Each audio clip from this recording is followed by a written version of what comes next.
የሕገ ወጡ ቡድን በትግራይ የፈጠረው ግርግርና ውዝግብ።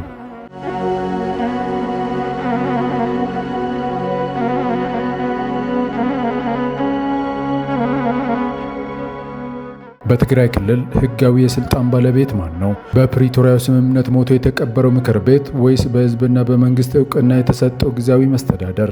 ዛሬ በትግራይ ፖለቲካ ውስጥ እየታዩ ያሉት ግራ የሚያጋቡ ግን ደግሞ ሕጋዊ መሰረት የሌላቸው እንቅስቃሴዎች እውነታውን እንመለከታለን። የኢትዮጵያ ብሔራዊ ምርጫ ቦርድ ሕጋዊ ሰውነቱን የሰረዘው የህወሓት ቡድን በፕሪቶሪያው ስምምነት መሰረት ፈርሶ የነበረው ምክር ቤት በድጋሚ መልሰው ፕሬዝዳንት ሹሜያለሁ ማለቱ ይታወሳል። ይህ በደብረ ጽዮን የሚመራው ቡድን አሁን ደግሞ ኮማንድ ፖስት አውጃለሁ በማለት በክልሉ ግርግር ለመፍጠር እየተንቀሳቀሰ ይገኛል። ሆኖም ይህ እንቅስቃሴ በሕግ ፊት ምንም አይነት ተቀባይነት የሌለውና የውንብድና ተግባር መሆኑ ግልጽ ነው።